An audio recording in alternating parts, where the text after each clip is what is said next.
you like it. You're like, oh, I can get chicks to come to my house and read books. I'm sure you would get. Oh, it's genius! It's fucking genius. Whoever this girl is, you're gonna have to pay her. It's not. I just don't see. You get what I'm saying? It's not production cost wise. It's not efficient. Unless you have some girl, your girlfriend or your wife or whatever. I mean, Bart Ehrman, if you want to take an example of what you're saying, Bart Ehrman has, I believe, his daughter kind of like co-hosting with him. Yeah, she's not running a bikini, but she's got that nerdy hot look, and it makes you want to pay attention. So it's like, oh, who's this chick? And then, yeah, so I get what you're saying. Women are definitely, yeah, they're catchy, and people want to see them. I wouldn't build my. I just think what your model is not working. In a day and an age where millennials and Gen Z, they're not reading the way the older generation. No. Whether that's good or whether that's bad, it's beside the point. If you have a market, you want to engage with this market. You don't try to change the market. I don't know, something to think about.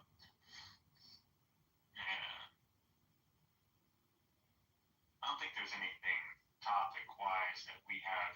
I mean, the only thing which I think is what attracted you to the game that you have going on is the more like Kabbalah or mysticism side, like the whole divine geometry, numerology stuff. Like that is also something I'm incorporating, but I'm mainly coming at this from an Islamic angle, from the Quran, from our tradition of like what you would call mystics, which I don't call them mystics.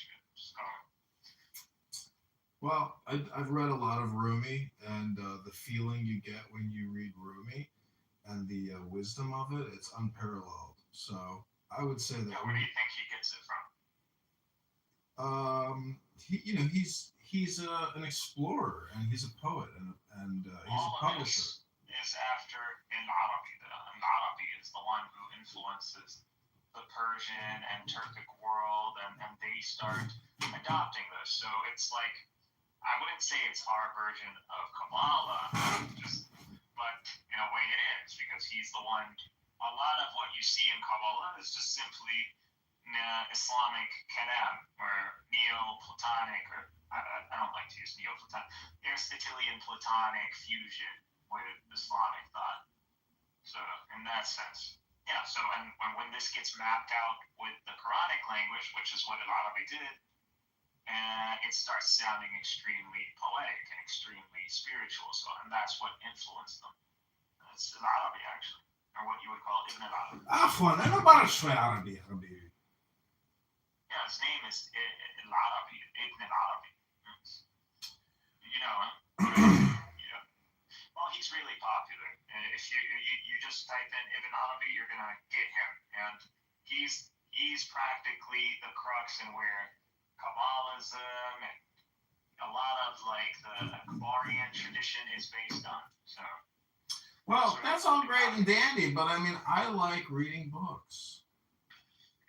Yeah, if you do, I'm giving you something to read. Ibn Arabi has Futuhat al-Makkiyah, the Meccan openings, and in that, which is a 10,000 corpus encyclopedia practically, within that is the first mentions of what you would even call today string theory.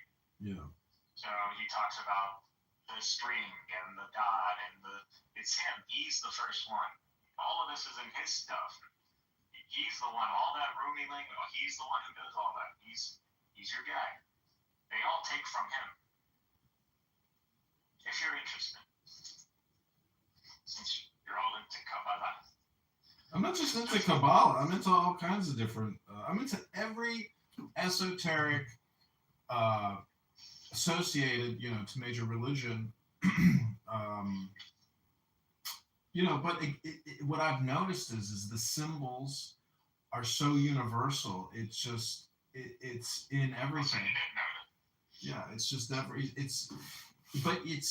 you do have to kind of I like Thanksgiving because I put everything in my mouth. So that's that's the best flavor. If you like the divine geometry and you like the numerology and you can recognize it, which I've only recently, very recently, had this like kind of awakening. I'm called like I'm still awakening to this, but to see it all, whether in all the scriptures, to be able to see this, if you already can, I highly recommend reading the Quran. Well, Highly I recommend. was listening to it last night. Sam was reading it, and I've read it myself. And what I don't think people realize is, everybody says is that Muhammad um, took away or basically gave us monotheism, because they were idolaters and pagans. But Forget about that. You're on a new level now. You're claiming, come on, you claiming you can see the pattern. That's what you're claiming. no, what I'm trying to say is in the Quran, there's the pattern, but what people don't recognize is it's a cult. Muhammad was a magician in the same way that Jesus was a magician, and so it's the same game. It's magic. It's irrelevant. It's irrelevant. It's not magic, bro. You're claiming you can understand divine geometry. It's Muhammad's poetry, and it's not that good. It's very rudimentary. All right, so you don't see that. All right. Well, the thing is, if you do see the divine geometry and the numerology, and you can see it, you understand what they're trying to discuss, and like Kabbalah, where they get this from, and you figure out that tradition. All you have to do now is just go back through what you would say, whether the Hebrew Bible, or whether the Gospels, or whether the Quran, you're going to see this at different grades. I believe the Quran is absolute when it comes down to this, but you can even see this in stories like Jesus, like when he breaks the bread, and how many people he gives the bread to, and what this means, because this is a consistently repeated theme that you see. It goes back all the way to Egypt and stuff like that. So you can tell if you keep track of the numbers and the theme and some of it, and you have an eye for the geometry, you will see it. And the thing about the Quran, it's everywhere. Everywhere. The whole Quran is this.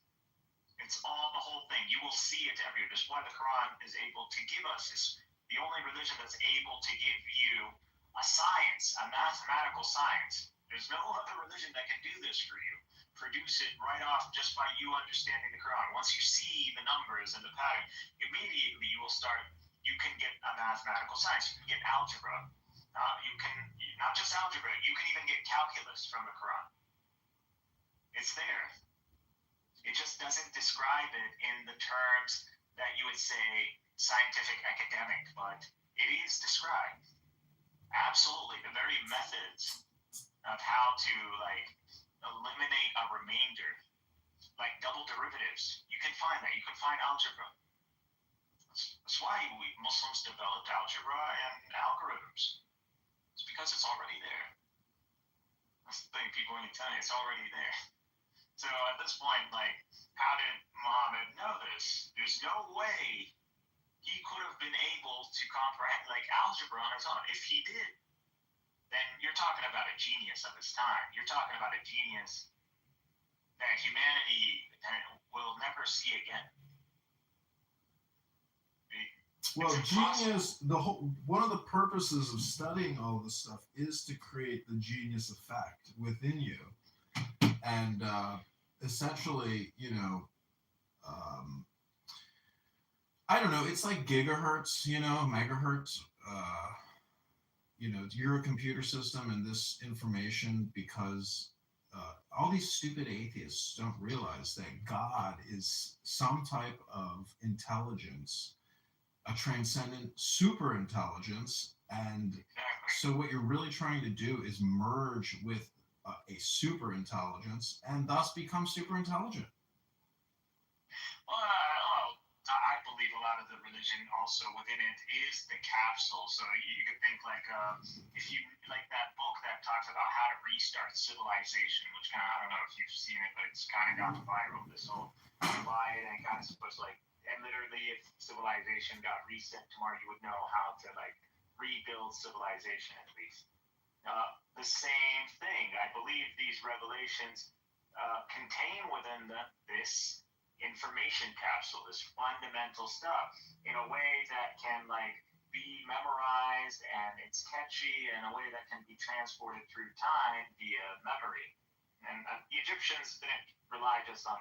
I don't think they relied on. They did it using archaeology, using the buildings, the structures.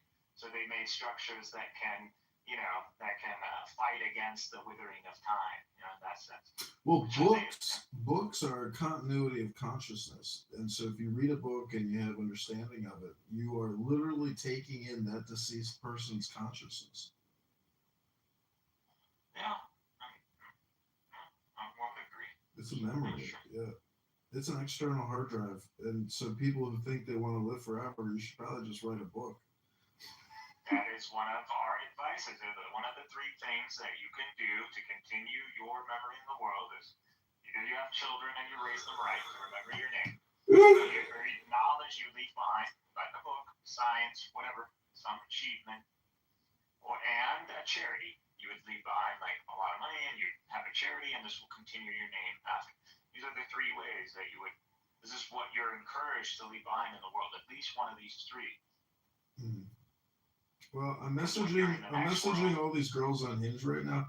Hi, beautiful. I would love to take you to dinner and spoil you with shopping bag emojis. And I just got to tell you, I didn't know it, but now I know it that uh, despite all of this female rhetoric about feminism or How you just realized this? empowerment, that even that every single girl essentially devolves into a prostitute when you tell them you're going to spoil them. It's like it's shocking to see how many people respond positively, but I understand psychologically why people respond to it.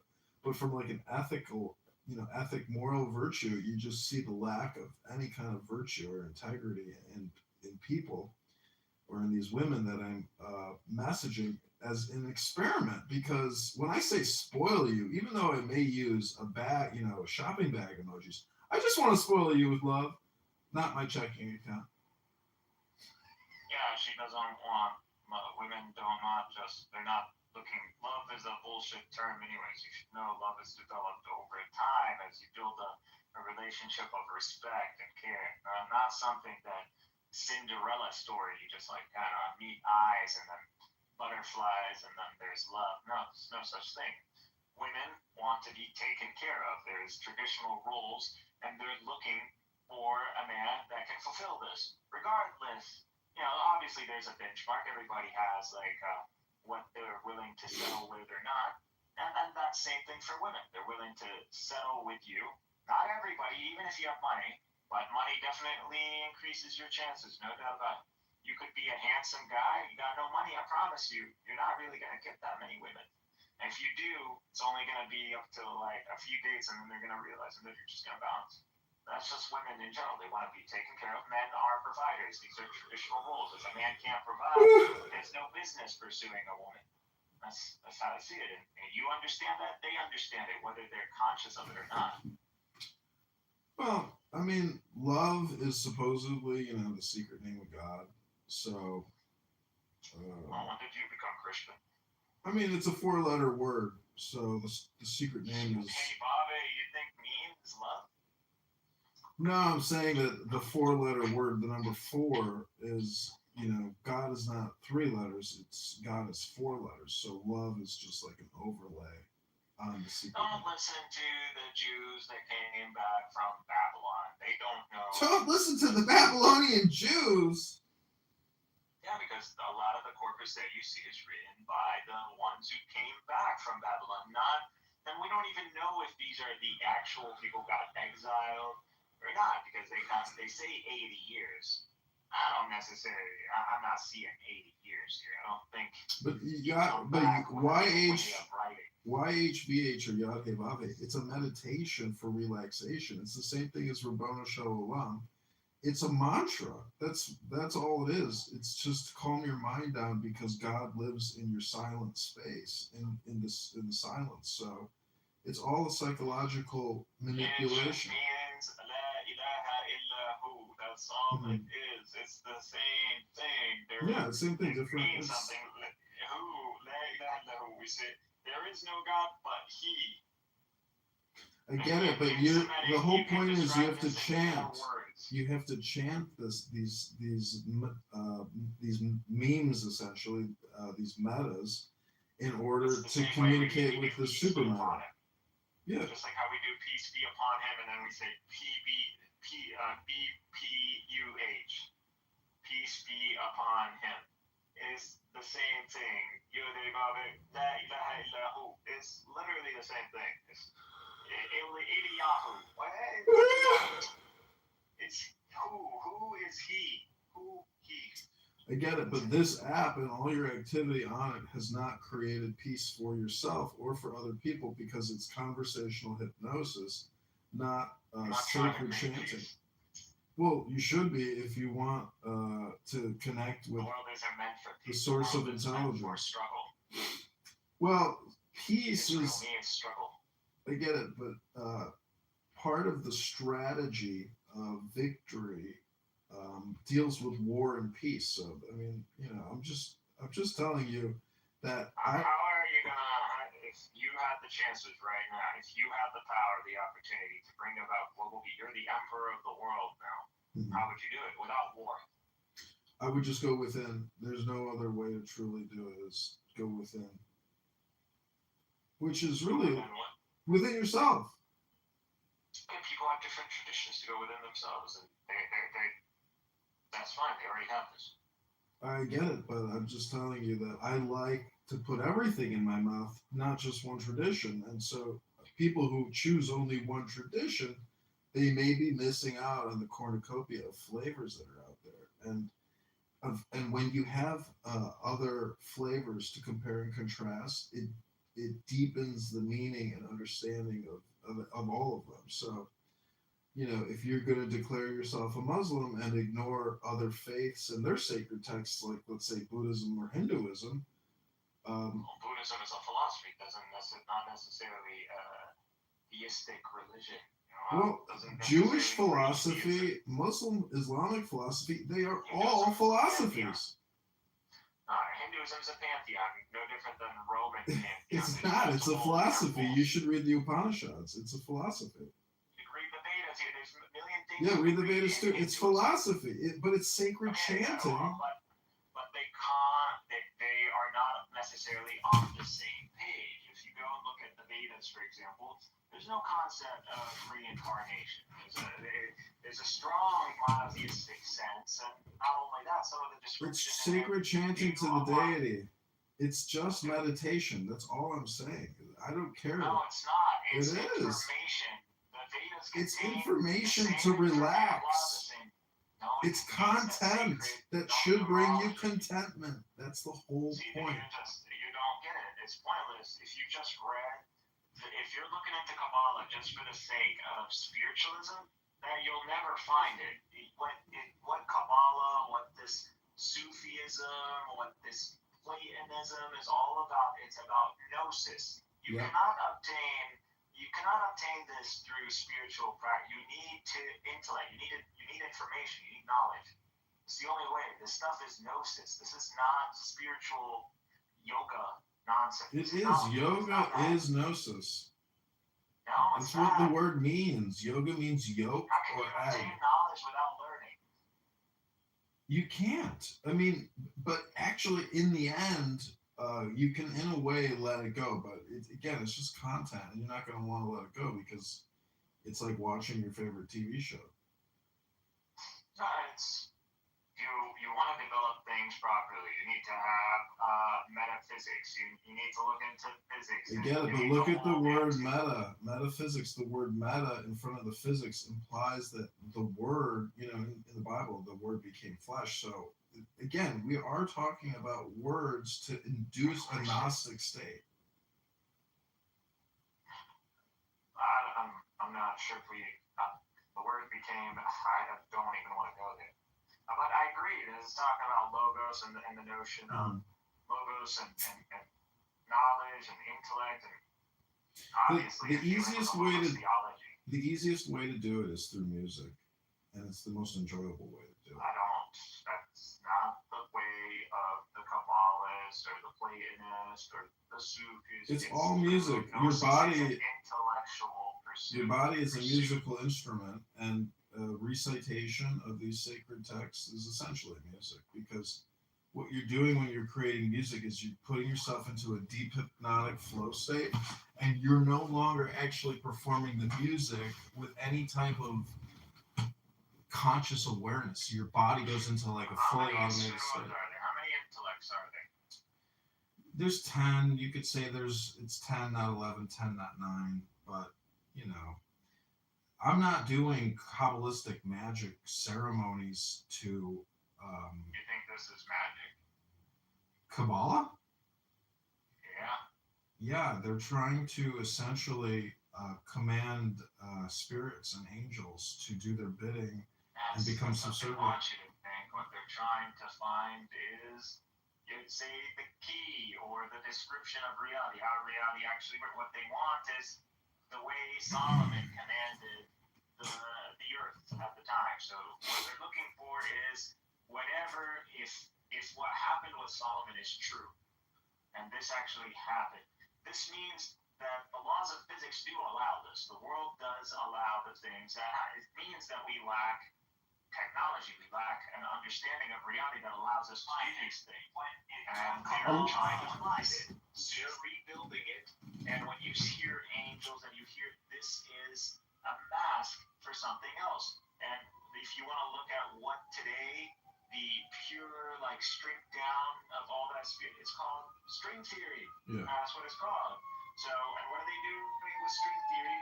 They are currently 10 to the 500 combinations. So they're looking for the combination. They can't find it. So now they're resorting to humans, ingenuity. The collective humans work better than computers, anyways. So that's why we have AI technology. That's why they gave it to us. So because maybe through us, they will find us. Maybe through a moment of genius or something. It's not they are going to find it through us. You have to find it within yourself. That's where the secret is I'm resting. just telling you what they're doing, like string theory wise and all that. What is all that? What they're actually doing? String theory, and now with the quantum mechanics and trying to listen in and try to get the information. All of that has already been written. This is already in the Quran. The double slit extruded right there tells you exactly step by step. It's already there. All of this is already there, and I already know what they want. They're never gonna find it. They can't find it without, I don't even know if it's. What I'm trying to do is actually find it because I hold to revelation. So I believe that God would have described this within his text. And so what we need right now is a theory. We need an explanation of everything. That's one. That includes all the new findings in quantum mechanics and black hole and all that. All of that now, because the problem is they refuse to give us an explanation of reality. They're like, just shut up and color and do the math. We don't know what this means. Well, there's a document. There's a document called the Shin Ming, which means faith mind, and there's a statement in there that says, "The more you think, the more you speak, the further from the truth you're going to get." So the truth, you are the truth, and the more you think and more you speak, the further you're getting from it. So. All right, then what's the point? If that's the truth of everything, and that's what it's all about, just some spiritual inner peace, then why continue? That's it. You figured out the answer. It's because you lose it. It's like you can always remember how to ride a bike, but this is something that you have to renew daily. It's like lighting a candle. And do you pray daily? Yeah, I chant daily. You chant what daily? Sacred texts, sacred scriptures. Well, Judaism, you pray 3 times a day. You pray 3 times a day? Yeah. Oh, well, very good. But I don't do Jewish prayers. I might chant Buddhist scriptures. I might chant Hindu scriptures. I might chant Jewish scriptures. Why is it with Westerners and the absolute, seeking the strange or the opposite? That's the opposites. The opposites create the silver lining. You really need to read Lao Tzu's Tao Te Ching. I've been studying that text for quite a long time. What did you get out of this that would give me knowledge, not spiritual practice? You have to read it. Have you read Tao Te Ching? gotta give me a reason to. Because it is the most ancient and primary source book, and I'm sure that it has transversed the world across all major world religions. It's essentially 0 and 1, which So more is, ancient than the Vedas? I'm not sure the exact date of the Vedas, but I'm pretty sure Lao Tzu is 2,300, 2,700 years old. Um, From the Vedas are a nice compliment, but you just got to read Tao Te Ching. It's so simple. You so can, it's 700 BCE, 600 BCE. You're talking about Hebrew Bible dating. yeah, but it's the information in it. I think I'm before that. Let me get you the link. You're gonna really like it because it is super esoteric, and it's the primary source magic book. I'm sure of it. I'm sure that this book was Where is this translated. origin? It's the second most translated book in human history.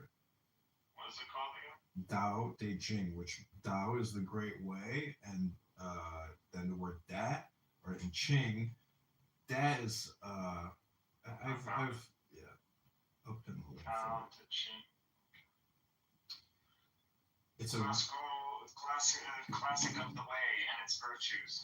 yeah, it's Taoism. the great integrity, and what we have lost in mankind is the great integrity. And so this book, it will help you and possibly help mankind recreate and reconnect with this universal great integrity. It's a powerful book. I've listened to it so many times. I listen to it almost every day. Describes Tao as the source and unfeel of all existence. It is unseen but not transcendent, immensely powerful yet supremely humble, being the root of all things. People have desires and free will. Many act unnaturally, upsetting the natural balance of the Tao Te Ching intends to lead students to a return to their natural state in harmony with Tao language and conventional wisdom are critically assessed. Taoism views them as inherently biased on artificial, widely using paradoxes to sharpen the point. We, you way, literally non-action or non-acting, is a central concept of Tao Te Ching. The concept of Wu Ye Wei is multifaceted and reflected in the words multiple meanings, even in English. It can mean not doing anything. No, I might want to.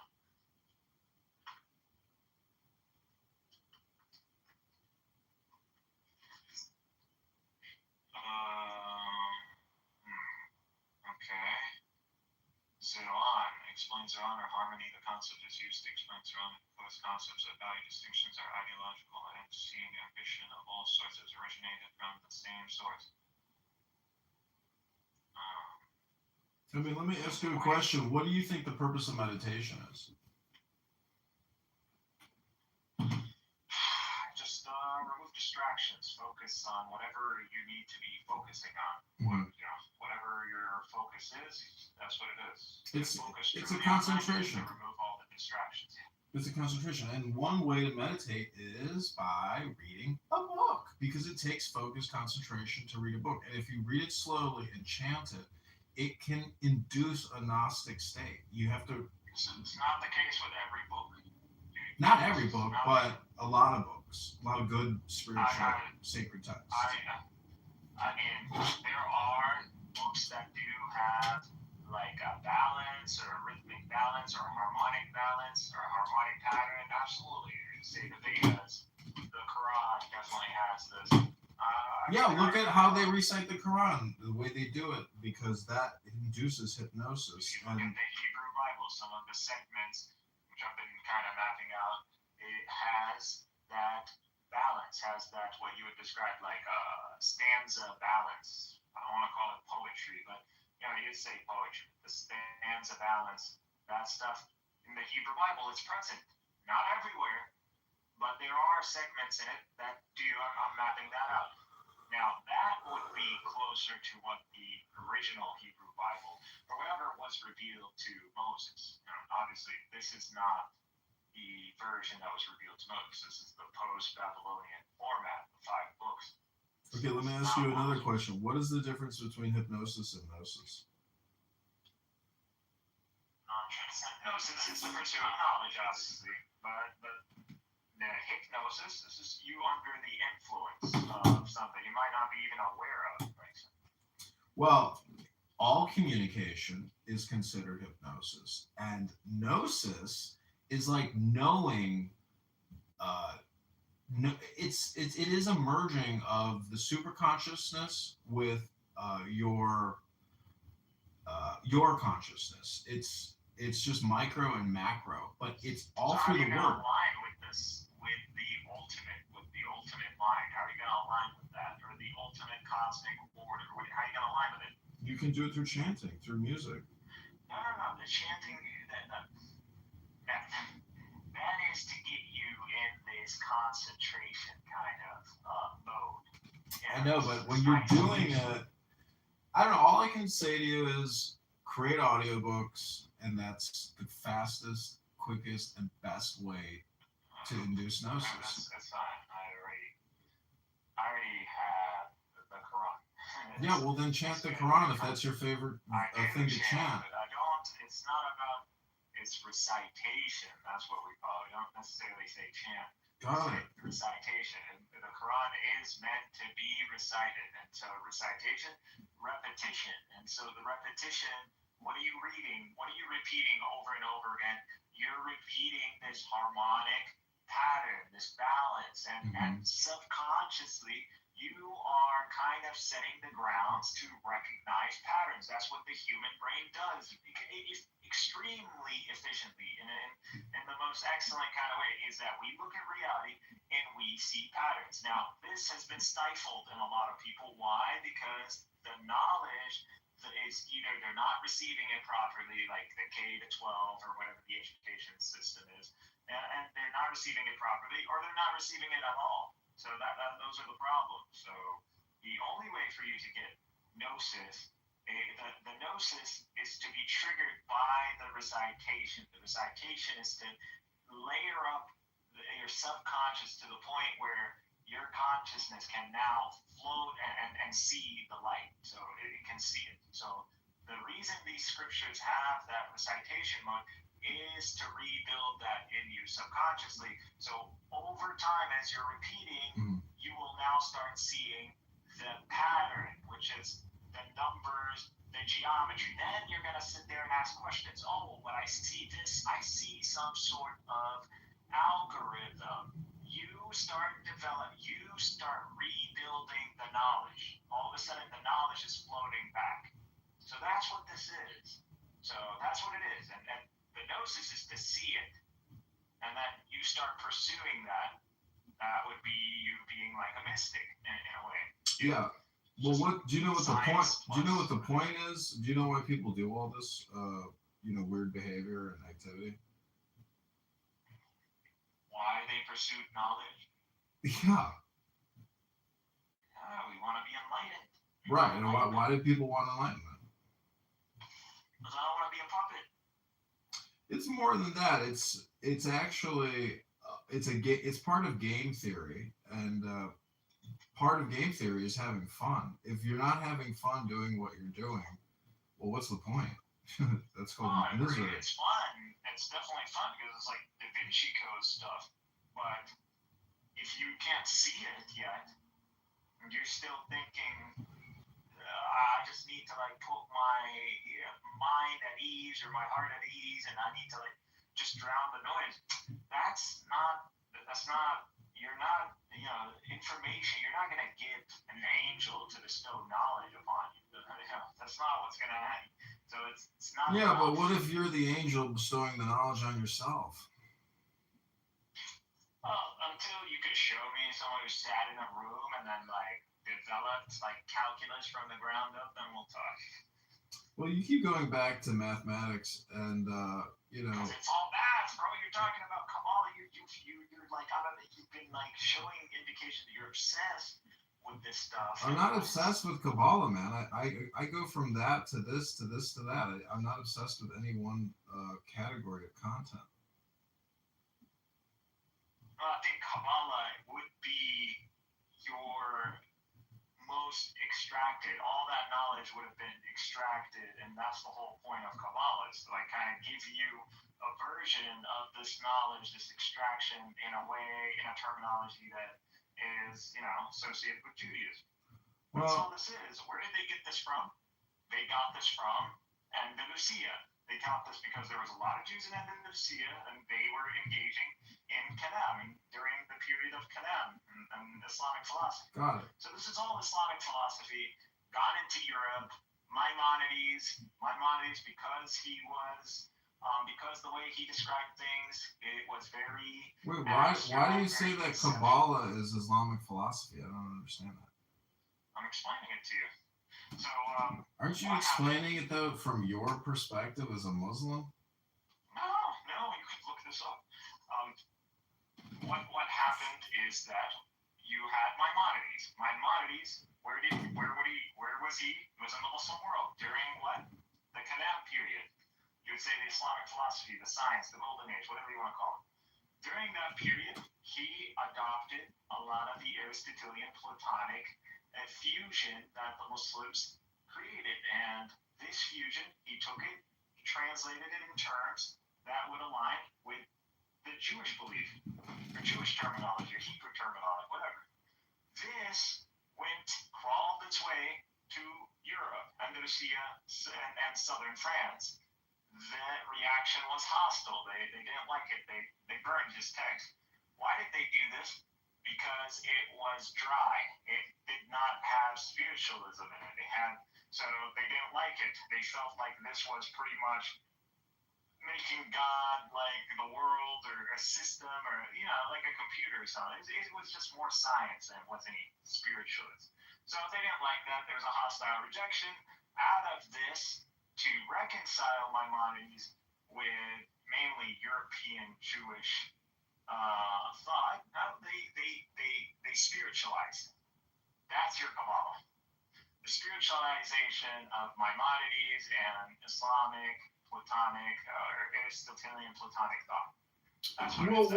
What if I told you I no longer want to communicate by having a conversational hypnosis, as opposed to just reading books to people, meaning that I eventually am getting to the point where I will never have conversations like this because I would rather just have people read books to me, and I would rather just read books to people. Dude, I mean, there are books that are like volumes. I don't think people are gonna have the patience to sit.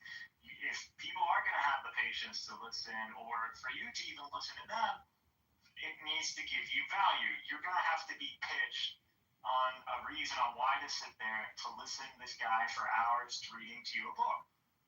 I need a pitch. So you're going to have to tell me why the reason I go to college or whatever and I sit and I listen to a lecture for an hour or two is because I need this. And he's already convinced me why I need this.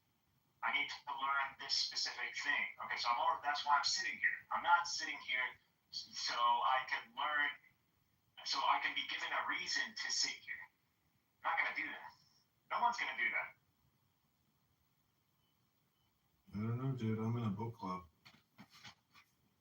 Book clubs, but you see, book clubs, the reason you're in a book club is because people like to read books. They got together and they just, for the sake of reading books.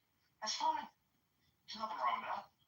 I know, but in my book club, we have one rule, and that rule is all we do is read books to each other for 3 minutes to 10-minute intervals, but we don't really have conversations anymore.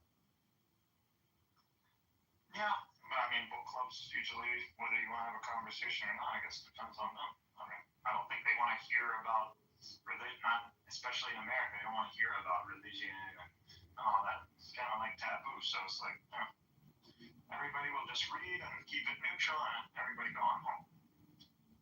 That's how I see it. Well, what do you know about Zen?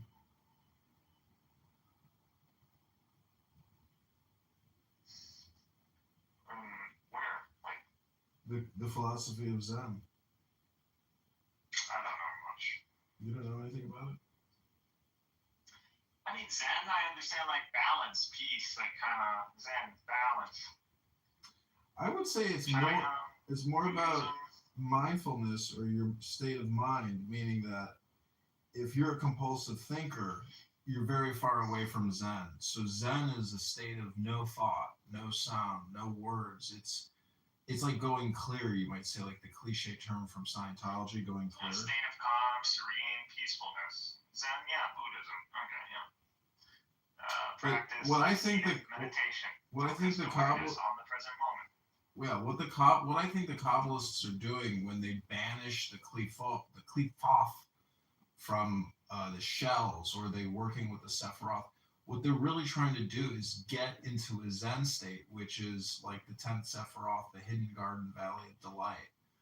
Um, Meaning that they go clear. They're no longer engaged in this endless debate and endless conversations. And They're trying to revive Mekka mysticism. They actually, again, not everybody who calls themselves a Sufi or a Kabbalist or whatever, or a Gnostic is actually what they're claiming, because they're like kind of, hippies. They're just in it for the hipster things. But this can't be understood unless you have the proper knowledge. Like that's what it is. You need to build that up. You need to be able to recognize the divine geometry. You need to be able to recognize the numbers, the very specific sequences that are repeating, and why they're repeating, and why are they what are they describing. You need to be able to see it in all the different stories. That's what it is. And then from there, you're kind of like cornering whatever, if there is like this hidden knowledge that you can like unveil, like that's kind of what I